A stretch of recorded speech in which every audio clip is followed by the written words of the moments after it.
will not bow down. Let my people go. We will not bow down. Let my people go. We will not bow down. Let my people go. We will not bow down. Let my people go. Hello and welcome to episode 22 of the Croydon Constitutionalist podcast, bringing classical liberalism to South London and beyond via YouTube, Stitcher and the Apple Podcasts. My name is Dan Heaton and my partner in podcasting today is Mike Swadling, the co-founder of the Croydon Constitutionalists. Firstly, Mike, how are you? Are you still with us? I am still with us and yes, doing well, as I hope all our listeners are. Excellent, good to hear it. And we have a very special guest with us today.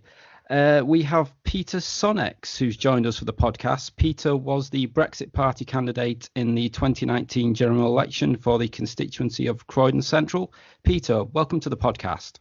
Thank you, Dan, and thank you to Dan and Mike for inviting me along. I trust you're doing well, Peter? Fit and well, thank you very much indeed. Excellent, good to hear it. And just before anybody starts wondering, have we all met up somewhere? No, we haven't. We're doing this entirely via Skype. So we're doing our social distancing duties as bestowed upon us by Boris Johnson. So we are doing our job for the community. So Mike, what have we got to discuss today? Well, Dan, we've got COVID-19 and obviously talking about the continued lockdown. The Labour Party leadership election, the results that came in today as we recorded this. Chat with Peter, of course. I'm going to talk to him about his time in the army, the Brexit Party, and what the future holds. And got some ideas on what to do to stay busy during this time.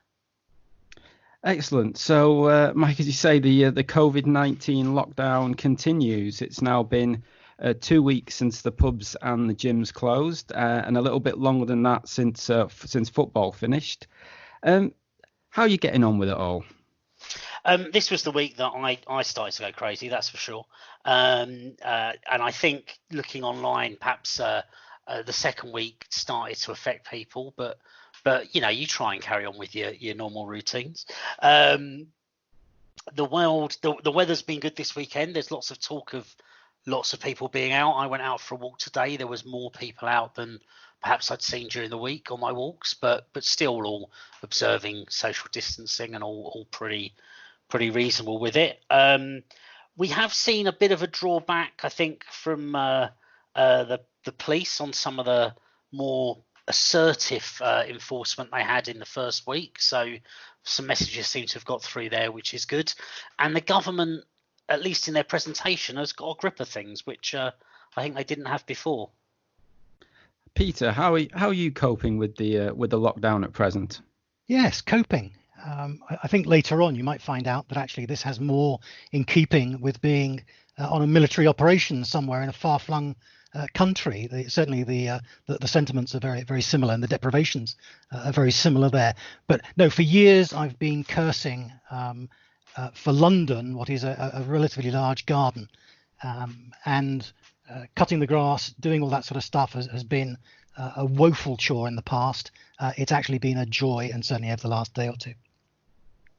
Excellent. Well, yes, as you say, the weather seems to be improving as it should at this time of year, and there's been some concerns that people are going to be going out a bit more than they possibly should be this weekend due to the weather, but hopefully not. The figures seem to keep going up at the moment in terms of confirmed cases and unfortunate deaths. But I mean, we're now 2 weeks in. From my understanding of the science, which admittedly, you know, I'm not Professor Heaton of Oxford or what have you. But if we've been social distancing, and I can tell you, I mean, I've been out.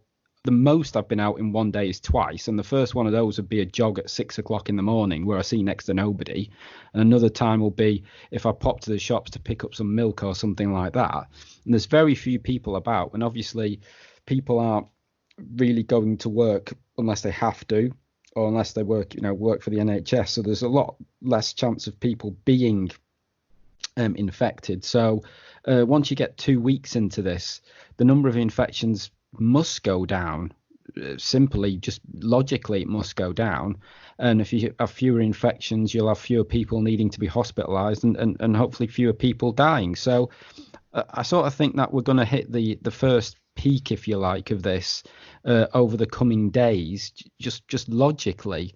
I think the question then is when we've reached that peak, hopefully that plateau, and we start to go down the other side of that. The question is, what will the government do? Will the government remove the restrictions? Will they gradually remove the restrictions? Do they have a plan to get us out of this over the next few weeks? Mike, what's your thoughts on that? I think that lack of plan is one of the problems, and I sympathise with the government. You can't. There is a risk of announcing anything, and then as soon as you announce it, you know it's going to be wrong. But I do think they need to give people a bit of a sense of an end game and a bit of sense of hope of when things are going to change. And even if what they announce then changes, it feels very, very open-ended what we've got at the moment. The economy's tanking. I'm guessing there obviously are people who are in some deprivation almost immediately, but in the next couple of weeks, when a lot of people don't get paid, there will be a lot more of that, and it will be, fairly common for relatively normal families to be in that position. They're going to have to give a sense that there's an end game to this during that period. And we just haven't got that yet. You mentioned the number of people with it. That number, of course, will keep rising as they do more testing. I guess that the real, unfortunately, the very brutally frank number will always be the death count, and that's the one that hopefully will start to fall. It would be nice to see that separated slightly between cases they perceive to be because of COVID-19 and those that died with COVID-19, rather than it all being lumped in together, because to me that does potentially muddy the water at the moment. Yeah, I mean, as you say, there are a number of people who unfortunately die every year from seasonal flu usually due to them having some sort of underlying conditions. And from what I understand, most of the people who have sadly lost their lives did have underlying conditions, but obviously some of them may not have done. Peter, how do you feel we're gonna get out of this? Yeah, you're right in terms of what we're going through at the moment. It's pretty sobering. I think in terms of the numbers, yes, the number of cases is almost meaningless with the lack of testing going along. But 708 deaths in the last 24 hours, 4,313 in total so far. I mean, that is thousands of families grieving without the usual societal support. I think that should be a great concern to us. Does our government always go with the best advice? I know that they're saying at the moment that they're going to act on the science at the right time, but they're going with the best science they can, but not necessarily the best economic advice as well. If you ask somebody with a medical and scientific background for advice, they're of course going to side with the immediate saving of lives. But to ask about livelihoods, to ask about the lives that may be lost with regard to the longer term effect of the measures that are being taken, that's a much tougher thing. And you find yourself asking that question and perhaps even being cancelled, because if you're so callous as to ask about livelihoods in the future as opposed to saving people now, how dare you, and be cancelled because of it. I see at the moment that the government taking this position of saying that they're going with the experts, they're taking the scientific advice and the right measures at the right time. We just need to be careful that this isn't a shield for them to hide behind. I'm all for going for the best advice that they possibly can, but we have prime ministers and ministers and government to take the tough decisions, and rather than hide behind a shield I would rather they used that advice and the expertise as a light at the end of this tunnel. It's interesting, but you touched on someone being cancelled there, and I think possibly reference to Toby Young, who came out with an article in this past week asking this exact question about what's the impact of long-term economic consequences to this, and he made reference in his article, and apologies I can't remember who it was, but to a professor who'd come out and said if the economy falls by more than 6.75%, the life lost through the economic impact could be greater than the life lost or life saved through shutting down and through avoiding worse consequences of the virus. Now, I'm very skeptical when someone has very exact numbers like that. We saw it all throughout the Brexit process. It's a little bit of soothsayering going on there, but the broad concept clearly does stand that there's a certain point where the economic contraction is more impactful than the lives saved through locking down, and I don't pretend to know where that is, and it's a very, very difficult call, and one I'm very pleased not to have to make. But you're right. There's a point here where, lower economy, failing businesses, people out of work, depression, less tax raised, will have a true grieving impact on people, just as real as the sad deaths we're seeing each day reported. Sure, and I think that when you've got a spread of the possible outcomes of this, going from perhaps a best case scenario of 1 in 250,000 people, and a worst case scenario of 1 in 250, that is a huge spread, and let's just hope, and I give I've got every confidence that the government will be making the right decisions in the national interest, and taking nothing away from the tragedy that's unfolding in front of us. But we do need to be mindful also of the bigger picture, and make sure that the experts across the board that government take into account are able to express their view as well. Yeah, I mean, we talk about the economic downturn effectively, which of course is going to be affecting, most of the developed world, where most of the governments are taking similar procedures out. But I mean, if the economy goes so bad for so long, who will pay for the NHS in the future? There won't be any money for it. So you've got a balancing act there. In terms of when any restrictions are lifted, I suspect when they are lifted, they'll be lifted slowly, because the last thing that the government's going to want to do is remove all the restrictions and then have to put them back in a week or two later because of pressure, because perhaps some of the figures have started to go up again. So it's both a medical science-based decision, an economics decision, and of course there's a political aspect to this, because lots of people dying is not something that any government wants to see on their watch, obviously. No, I think Dan also it's a behavioural aspect to it. We're seeing at the moment just how brilliant people are being. The social distancing in the queue to get into the supermarkets, the fact that people appear to be taking very seriously the business that they shouldn't leave home other than for the reasons that are currently allowable. But how long can that last for? And I speak from experience here in one aspect. I deployed on one military operation that was going to be 5 months door to door. And at the 4-month point, it became 6 months. And at the 5-month point, it became 7 months.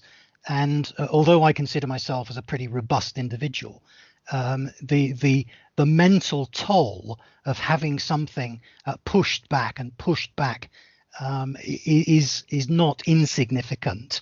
And I think the population at large, yes, I do hope the government prepares them for what is, I think, the long haul. Interesting. So, Peter, I think, have you been doing some volunteering during this period? I'm very lucky to be able to. I decided not to go back to the buses, and that was because the political landscape this year was just still shifting so much. And the fact that we've now got a second black swan, if you like, that sailed into view with the COVID-19. Last year it was the Brexit Party being formed. This year, COVID-19. So I'm lucky to be able to volunteer, and I've been very happy to do that. Part of a local mutual aid group. Been doing some shopping and some prescription collection and that sort of thing. Nearly 140 of us locally, which is remarkable in itself in our relatively small community. We've not been called on to do a lot. I'm grateful for that, but I think that our time perhaps has yet to come. But great to see that at least 140 of us are here doing that, and 140 people who've never really had any previous connection. And there are similarities there with the Brexit Party last year. And I've just had my National Health Service responder credentials confirmed and access to what they're calling the Good Sam app. And this shows local responders on a map. And again, incredible to see that there are loads of us out there ready and available to do something. The app alarms with a siren, which I have to say so far has yet to deploy me. But the test alert made me jump out of my skin earlier. And that test alert, I think, was just a timely reminder to me to consider those who respond to this sort of thing all day, every day, not knowing what they may be called upon to do or to see. And I don't know about you, but I'm certainly out every Thursday evening from now on at 8 o'clock to make some noise for the National Health Service and those who support them.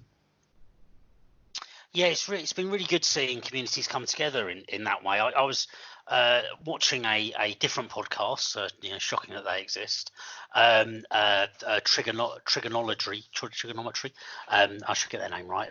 A big name. They interviewed Scott Adams, him of the Dilbert fame, and he was making a point that one of his neighbours had got some shopping for him, and it was really clear. The first thing that was really clear about this young lady doing that was she didn't care who he voted for, and he didn't care who she voted for. And in America, where those sort of lines are really stark, suddenly you just see communities come together. All these barriers for a couple of years we thought were massively important are rightly put in perspective. That we are much more one community than perhaps we thought we were for the last few years. Well, I mean, if there's any good that can come out of this, hopefully it'll be that it brings us all together, as you say, as one community, and sort of breaks down some of those barriers that have been building up for some time. I think not just with the Brexit campaign here or the last general election in the United States, but probably been going on for some time. Hopefully there'll be some good that can come out of this anyway. Something that unfortunately won't be happening now, I don't believe, will be our BBC forum, which was scheduled for just a couple of weeks' time. That's going to have to be cancelled. But we have got something else planned, which we will talk about a little bit later on. Moving on, if we may. There's been an announcement today. We'd sort of forgot about it, I think, but I did notice it earlier that the Labour Party has finally, after several months, declared the results of its leadership election. Jeremy Corbyn is no longer the leader of Her Majesty's loyal opposition. It is Sir Keir Starmer who has been elected as the Labour Party leader. He was elected on the first round, interestingly, with 56% of the vote, beating Rebecca Long-Bailey into second. She got just over 27% of the vote, and Lisa Nandy with 16% of the vote. Sir Keir Starmer, is he the sensible choice, do you think, Mike? He's the Messiah, isn't he? I thought at the start of the process, Lisa Nandy looked like the sensible choice for Labour. She was saying the right sort of things about them losing the towns, about needing to listen to people over Brexit, and just generally about not being so metropolitan and woke obsessed. She collapsed and burned during the campaign, and that's one of the reasons you have a grueling campaign is to find out about people. And unfortunately, I think Lisa got found out. She came out in favour of extending or delaying extending the transition period and delaying a true Brexit happening. She came out massively in favour of transgender rights. You know, and we're not talking about rights in terms of fair and equal rights. We're talking about rights infringing on others here. And she lost her main message about the town. So she got ruled out. Rebecca Long Bailey is Jeremy Corbyn in terms of policy. So she was clearly never the right choice. And a party that lost the last election because it was out of touch, London focused and anti-Brexit, has elected the millionaire London lawyer who's an anti-Brexit campaigner, but unfortunately he probably was the best available of the three of them. Well, I mean, it's interesting again is that the extremely woke Labour Party has managed to once more avoid electing a female as the party leader, despite having two of them in the leadership contest. Obviously, Sir Keir Starmer, believed to be the architect of Labour's extremely successful Brexit policy at the last general election, and yet still managed to get himself elected as leader. As you say, he's a professional person before he got involved in frontline politics, considered to be something of a Blairite by many, but obviously in order to get the Labour Party leadership, he needed to endorse various Corbyn policies. I mean, clearly, just even by being in the shadow cabinet and staying inside the shadow cabinet for so long suggests that he was malleable on various issues, unlike some, if there's such a thing as a hardcore Blairite. I'm not so sure, but I'm sure you know what I mean. But yeah, so he probably is the candidate that was always likely to be selected at this juncture. But as you say, how he's going to go down in the Midlands and the North and the Leave voting constituents is another matter. Peter, how have you found this Labour Party leadership election? Yes, I think over the last 6 months, so much has happened with and within the Labour Party that you simply would struggle to make up. And we're not out of the woods yet, I don't think, with Sir Keir Starmer being elected. Probably the only person out of that group with the leadership qualities required. But who and what is he leading? I think this is for the Labour Party to answer in the coming weeks and months. I'm not entirely sure that they're going to be even an effective opposition yet. But what is the party? Is it a momentum led organisation? Is it something more perhaps progressive than that? You couldn't make it up, and I still think they're not out of the woods yet. Just on Keir, I just chatted to someone locally before the lockdown who's a fairly senior Labour person locally, and they were in favour of Lisa and Andy, and desperately against Long Bailey, and kind of somewhat mixed feeling on Keir Starmer, and they made the point that people keep telling me that Keir Starmer's going to be all right. He's saying what he needs to do to get elected, but when it comes to it, he'll be all right. He'll be much more Blair-like. He'll be much more centrist. To which this person said to me, so what they're telling me is I have to support Keir because he lied his way to the leadership. That doesn't feel like a good start. And it's a compelling point. Now maybe ultimately the party and the public would forgive him if he having stayed fairly true to Jeremy's kind of shadow cabinet view during the campaign, he now changes tact.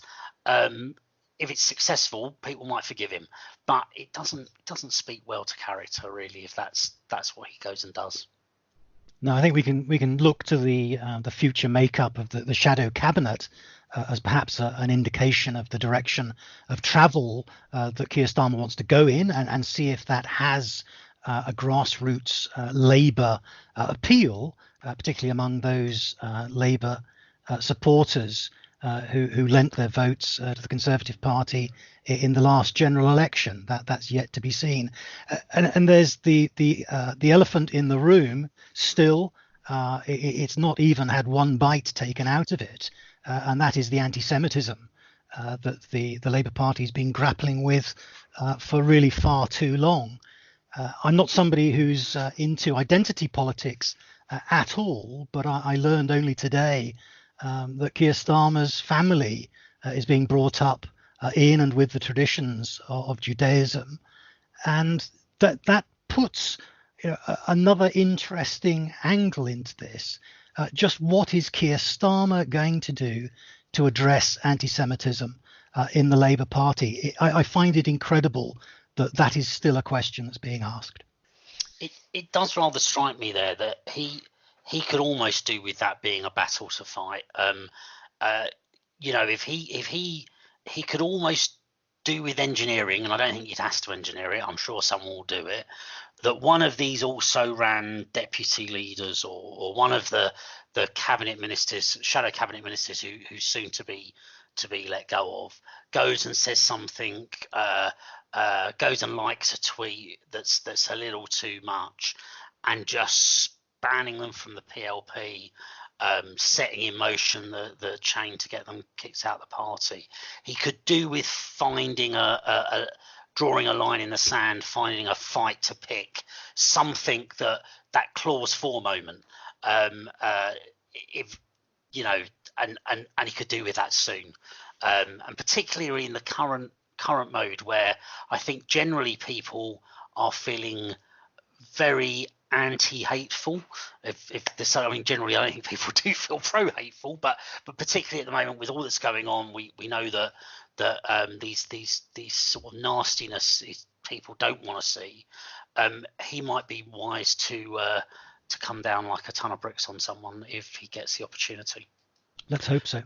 Well, if he needs to pick a fight with somebody, I don't think he should be picking a fight with the government just at the moment, because obviously with all that's going on, at least for the next few weeks, people are trying to, all be, as you say, all in the same gang type thing, and support the government as, not as a political party, but as a government in dealing with what they're having to deal with at the moment. You mentioned about the who's going to be in the shadow cabinet. Well, I know someone who's going to be in the shadow cabinet, and that's Angela Rayner, because she will be in the shadow cabinet because she won the deputy leadership, albeit it took 3 rounds of voting to get her in when she got over the 50% mark. She came out top ahead of Rosina Allen Khan and then Richard Bergen. Angela Rayner, obviously a Northern MP, a female MP, for a bit younger than Keir Starmer, thought to have been, I think in fact is very much a friend with Rebecca Long Bailey, but I think perhaps attempted to distance herself from the Corbyn regime during the actual campaign. Whereas, as has been alluded to, Sir Keir Starmer perhaps tried to associate himself a bit with it to try to get the votes from certain people. Perhaps her trying to disassociate herself from it perhaps is why she only just won after three goes. But yes, she's going to be in the shadow cabinet anyway. What impact she has on, in terms of northern towns, etc., and all of that type of thing will be seen as perhaps as a counterbalance to the North London metropolitan elite image that perhaps Sir Keir Starmer has. Time will tell, but interesting times for the Labour Party, and I think Peter, your comment about, he might be sort of, potentially a good leader, but who is he going to? What is it he's going to be leading? Is a very good point. It'll be interesting to see. And Mike, on your point about if he was to pick a fight with perhaps the momentum people, the sort of pro-Palestinian, anti-Zionist people, if that's the correct terminology, that could have a bearing on the makeup of the Labour Party in the next couple of years. And then by the time of the next general election, we could be seeing a very different Labour Party. But time will tell. Indeed, the Labour Party, though, could almost do with losing 100,000 members to gain 1 million voters. And that's definitely a very hard battle to go and fight, because you lose the 100,000 members and you take a lot of flack in the hope that at some point 3 years later you gain 1 million voters. But it is that kind of balance that he's got to take forward. Oh yeah, I mean, I think they are the largest political party in terms of membership in Europe. They've got a hell of a lot of members, but not so many voters anymore.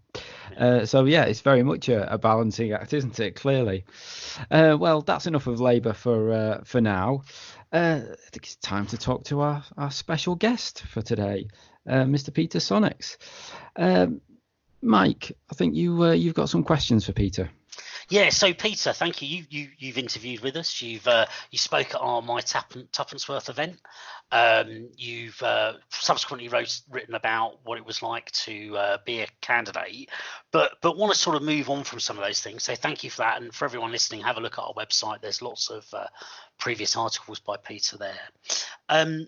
So since the election? And you've touched on some of it today. What's been going on, and how have you been involved in the Brexit Party, and what's still going on that front? Yeah, I mentioned earlier that I thought I might be going back onto the buses, and I haven't, because things were shifting and still moving politically. I still find strange things coming out of my mouth that a year ago I wouldn't have thought I'd be involved in. So this whole politics thing is still a little bit alien, as is perhaps even talking on a podcast to the constitutionalists. But there we go. The legacy of the Brexit Party, I can't speak for the Brexit Party itself. That is a brand. Its ownership is not with its supporters, if you like, and that's something perhaps for another day. But the legacy of all of that is still very much alive. It's very much looking, scrutinizing the government. We promised that we would hold this government to account, and we will do that. The government has made the right noises. It's still making the right noises. It's still moving in the right direction, and provided the transition period remains fixed with an end point at the end of December this year, then I can see the Brexit Party, as it was, if you like, deciding that that's enough in that regard. But we're still going to be looking at the wider reforms that we were unveiling throughout the summer and the autumn of last year. So still very much a force that's still connected, relatively quiet at the moment, but you wouldn't believe it was quiet if you saw the length and the breadth and the number of people in WhatsApp groups and in other groups up and down the country. There are still hundreds, if not thousands of us watching, waiting, looking, listening, and ready to act. That's interesting. Yeah. Now, one thing I know did come out of it was something you put together in Stockport, or involved with, that was put together in Stockport, the Stockport Declaration. What was that about? Yeah, the Stockport Declaration, and you can view it at www.stockportdeclaration.uk. It was an effort on behalf of a few of us post-Brexit, echoing, if you like, the actions and the words of the Chartists and the People's Charter of 1838, and all of those who fought for universal suffrage, for women's suffrage thereafter. And that key tenet that all just power derives from the wishes of the people. There was a sense during that whole Brexit debate, even debacle, if I can call it that, there was a sense that politics was something that was done to us. It was done to us reluctantly. and we swallowed a lot of it, rather than acknowledging that actually politics was something in which we all had an interest, we could all influence, and with people like me and others, suddenly a realization that we could be part of it as well. So the Brexit debate and the outcome was a catalyst for the Stockport Declaration. Small group of us, largely former Brexit Party candidates from across the political spectrum. I would say actually more central and left leaning, perhaps, but the Brexit Party was a very broad church. But all of us driven particularly by this desire to determine what may actually unite us all post-Brexit. We met in a room above a Mayfair pub. I think initially there was a little bit of a romantic feel that we were a little bit like the lunatics of old, but meeting up and discussing what it meant to be a Democrat. We called ourselves rather grandly the Democrats, and we worked on a unifying declaration which spelt out what we believed required reinforcement rather than change. A look at our freedoms, a look at the supremacy of our domestic institutions to act on our behalf and in our interests. And we felt it was important to spell that out. So there we have it, a declaration launched in Stockport at a Change Politics for Good conference on the 29th of February this year. That was hosted by two of our former members of the European Parliament for the North West, Claire Fox and Henrik Overgaard Nielsen. The signatures are mounting. It's a slow burn on that, but I think in the current circumstances, that's entirely understandable. But what we're seeking to do is to have ultimately the declaration debated in Parliament. It would be really good for our Parliament to study what it is that is fundamental about us, what is fundamental and important for us as a nation of nations, and I think to underline that we should never again cede powers to an external entity. No, absolutely, and I think it's well worth listeners having a look at the Stockport Declaration. We'll include a link to it in the webpage around this. It is that set of principles, and I think there's stuff in there we should all be, in fact all of it, we should all be quite happy to get behind. So no, it's good. So obviously, Peter, you alluded to earlier, you served for a number of years in the armed forces. Just a couple of days and 38 years ago, the Argentine invaded the Falklands, and sometime during your career, you were stationed out there. We're in a period of lockdown and isolation. I don't know what made me think about a desolate place where you spent a long time, but just want to talk a bit about your past and what led you to where you are today. So start with different places you were stationed, and particularly what was it like being stationed out in the Falklands? Yeah, what feels like a very long time ago now, as a young troop commander deploying down to the South Atlantic on the Uganda, which was a ship previously used for school children's cruises around the Mediterranean. Yes, I got down there just after the conflict had finished and was responsible in part for some of the post-conflict clear-up. That included mines and other unexploded munitions. Casualties were being taken during that time, and we decided actually to fence a lot of the hazardous areas off and move on to other construction tasks. But yes, Mike, I can't imagine what made you think about social distancing and that sort of thing with the remote Falkland Islands, which for those of you who haven't been there is very much like the Scottish Highlands and Islands. Very few trees, very barren, very windswept part of the world. So distanced from our families and our friends, which is typical of any military service. And I think that the population at large here can now get a sense of what that might be like for our armed forces deployed on operations overseas. In many respects, people are going to have to readjust when they come back. I it took me months, literally months, when I got back from the Falkland Islands, and there's still a legacy of that in me now, to feel comfortable in large groups or crowds, and because of the threat from mines and other unexploded ordnance down there, I was even reluctant to walk anywhere that had a sort of a grass verge. I'd try and walk on a path or try and walk on a road. I find myself even now when I go out for my daily exercise and walk around the recreation ground that I don't cut the corner. I don't walk on the grass. Subconsciously, I'm still being sort of conditioned, if you like, to walk on the pavement.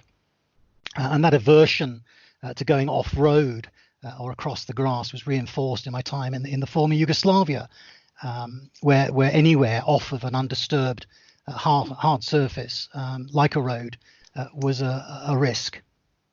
That's interesting you move on there. I was going to ask you about the Balkans. Now, I certainly sort of worried at times that there's a lot of the West that's turning itself into a mini Balkans, where we have a polyglot society, lots of different communities living together rather than living as one.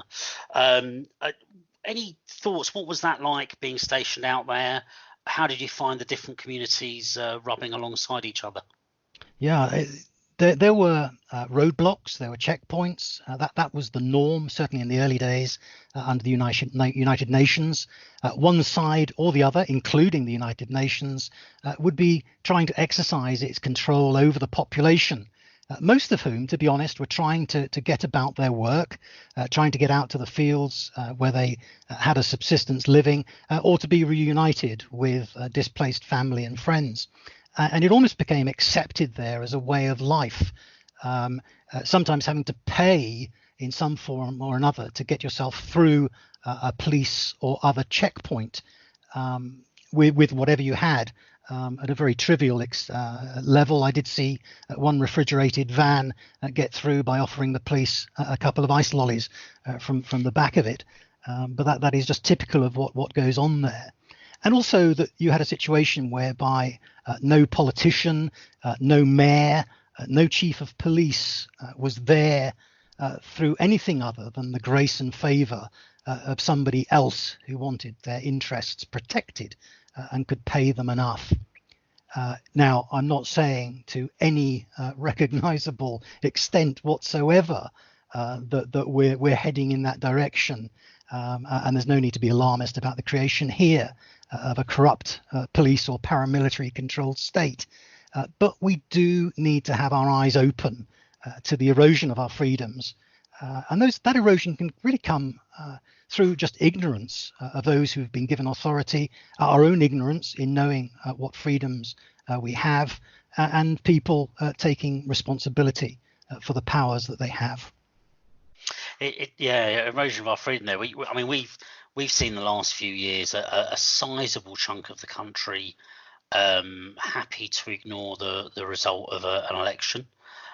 We see an awful lot of people quite happy with the idea that if you say something they don't like, something that others consider offensive, it should be an imprisonable offence or a punishable offence by law. And in the last 2 weeks, we've seen huge calls for tighter and tougher policing, for military on our streets in the event of this pandemic. And you know, the lockdown is a reasonable approach given what's going on, but it is quite shocking how many of our fellow citizens are almost running gladly towards infringement on our liberties there. Yeah, absolutely. I've got great faith in our, as a nation, our innate sense of justice. We have common sense. We're reasonable. We're respectful in our behaviour with each other for the common good. But I don't think that's something that we can necessarily take for granted. And the Stockport Declaration really was a small part of reminding us and educating us as to where we are now and where we came from. Absolutely. So you went on to be stationed out in Iraq. How was that?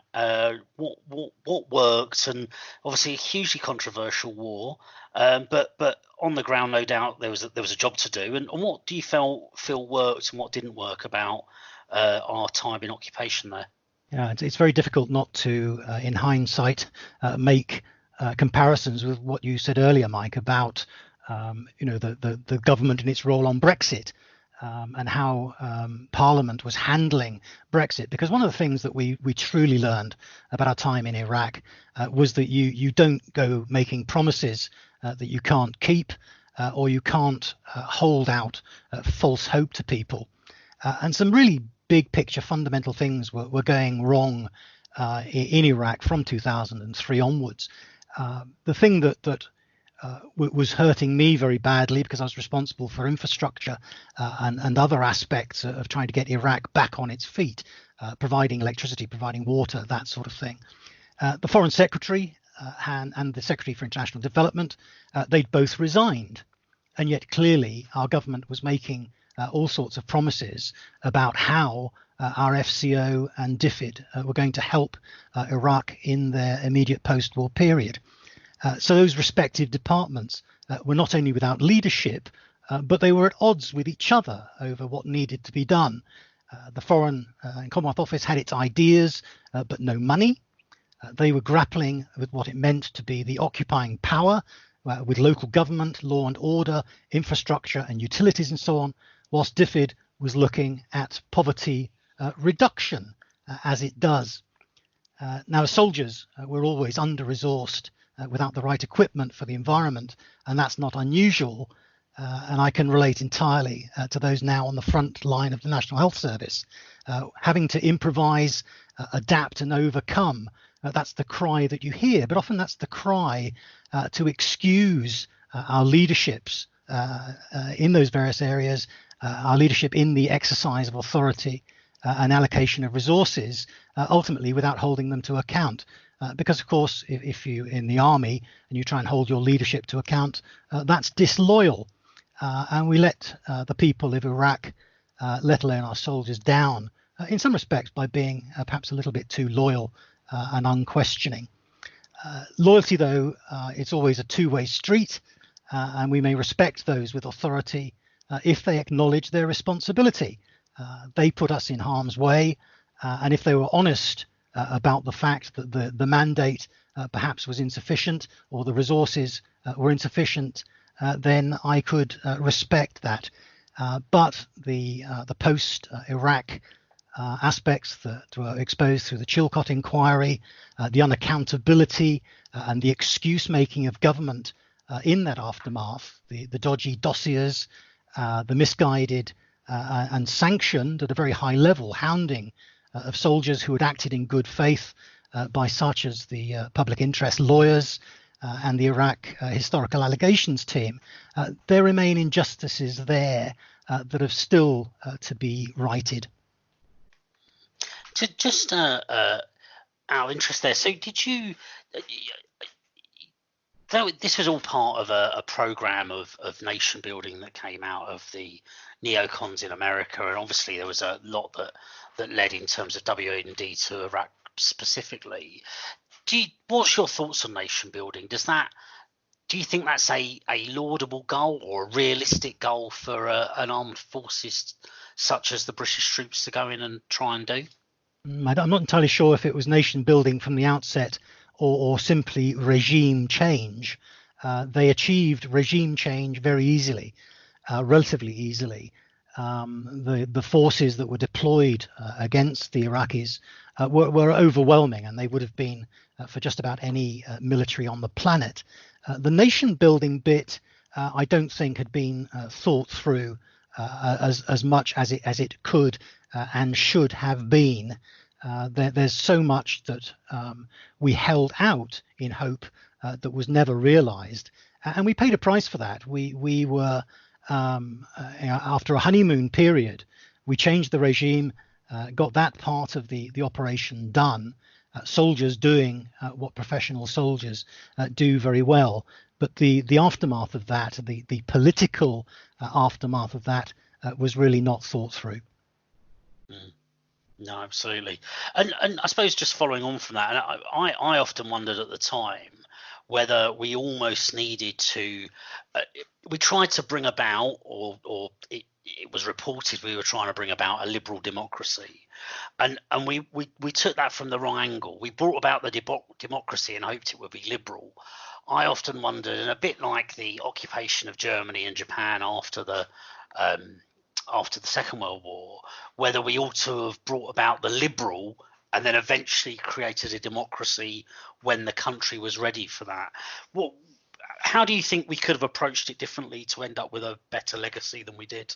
Yeah, we were unprepared from the outset for that, but also the population at large had no experience of what it meant to have a vote, to have a say, to be represented.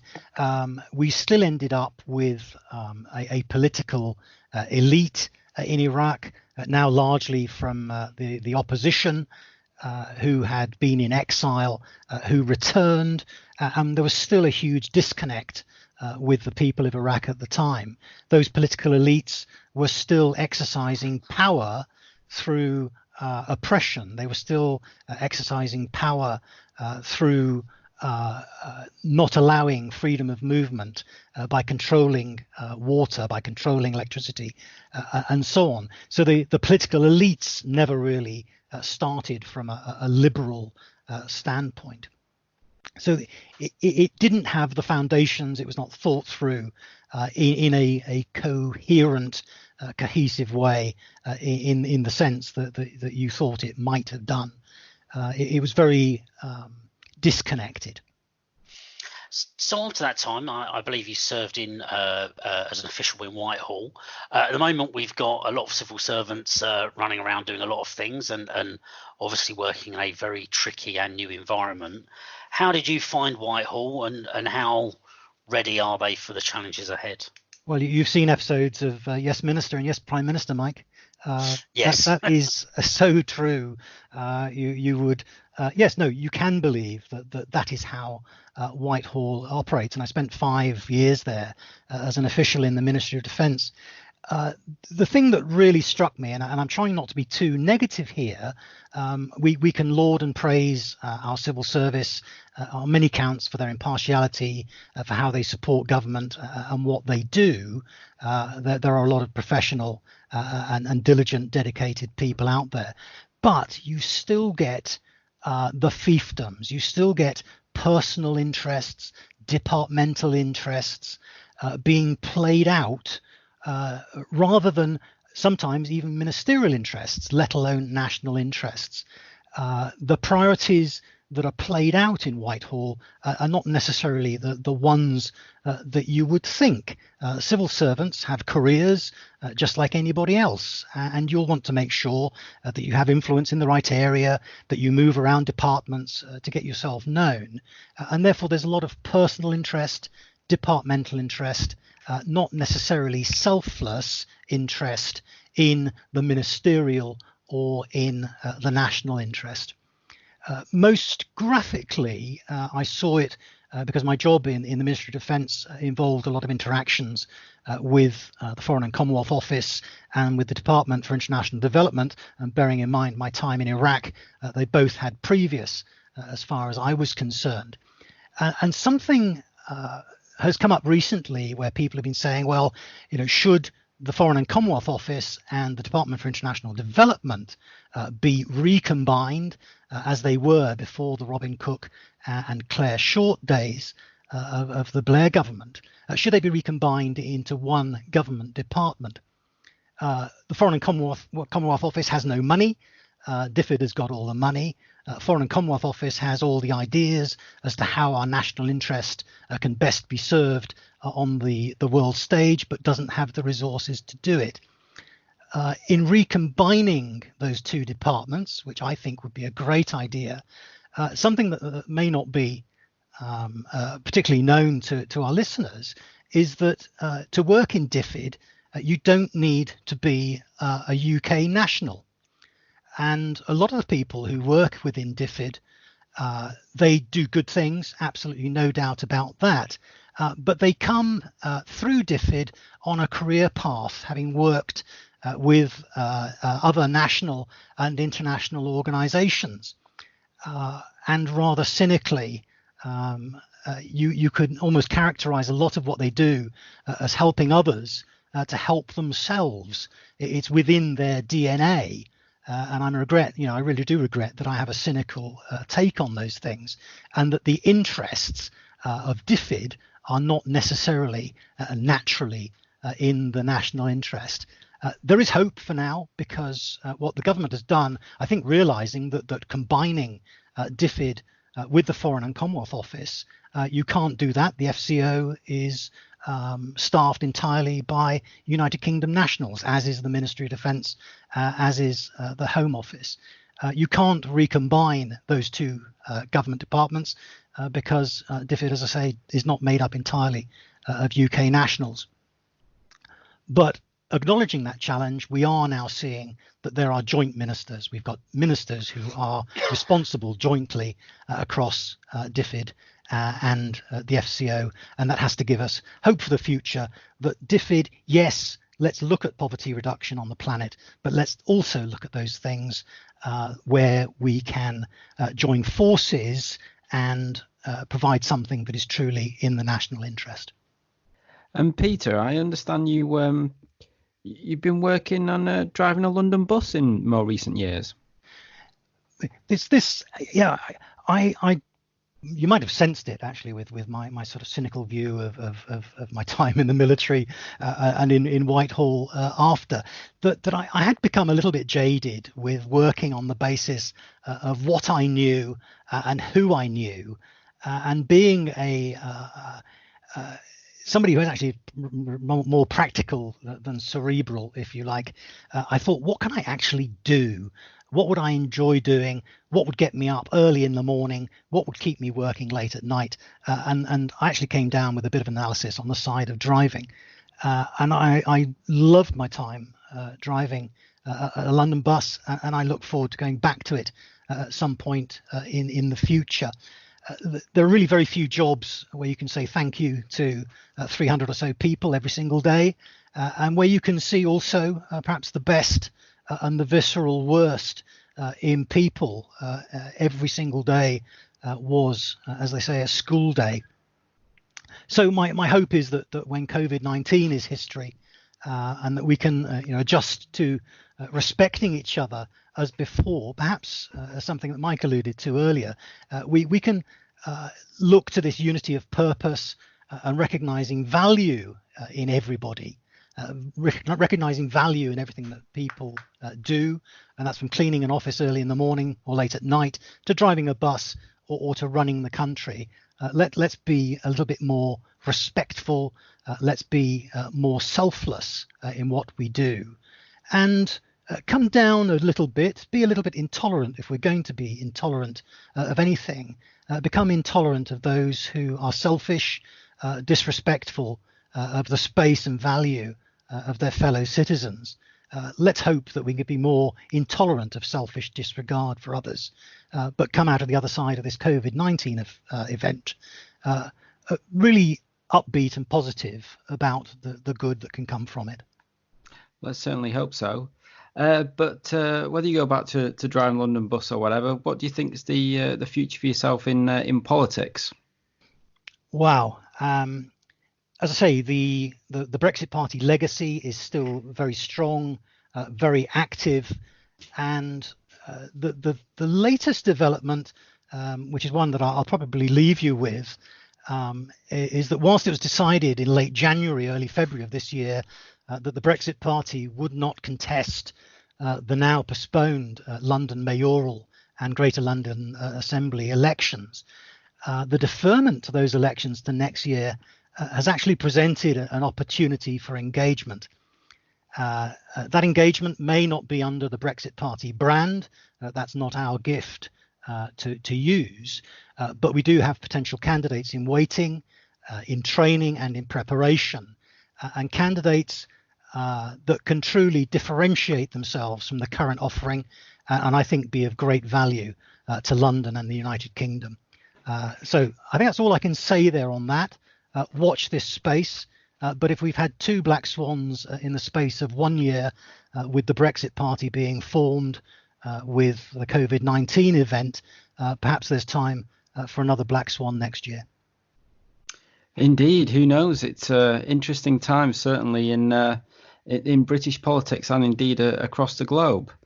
Well, thank you, Peter, for giving us an insight into the Brexit Party and indeed into your career in the military. Thank you very much for that. Yeah, Thank you, Dan, Peter. and thank you, Mike. My pleasure.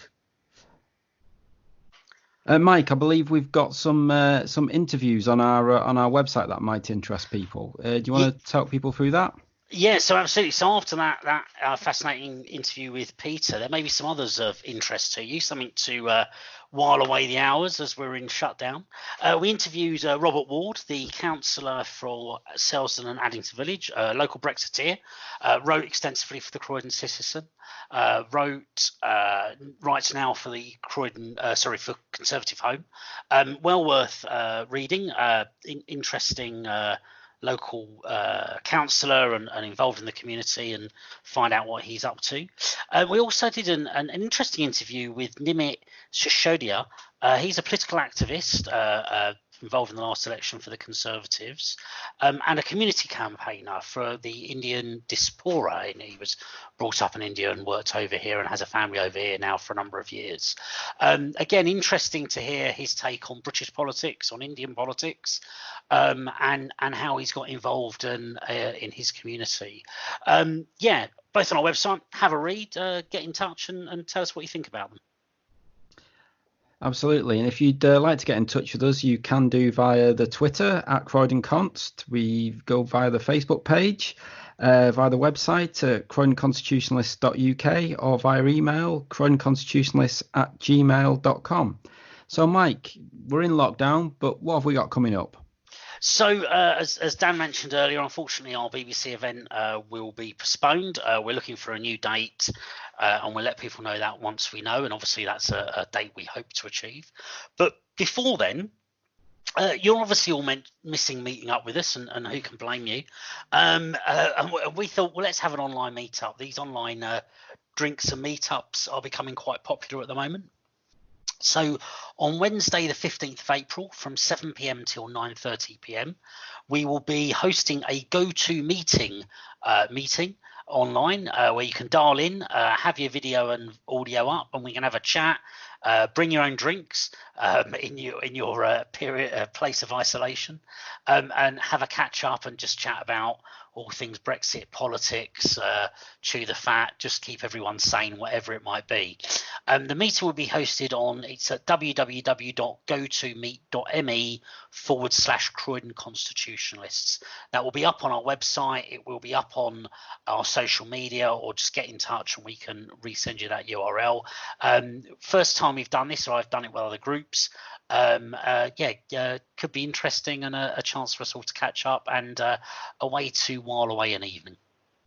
No, very much looking forward to it, and do please join the meeting. You don't have to be there for the whole 2.5 hours. You can just dip in and out as you wish, really.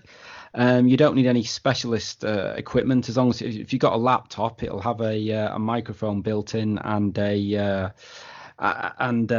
camera, so you can just use that. Obviously, if you've got swanky equipment, by all means use that as well. But should be an interesting couple of hours there, especially given the lockdown situation.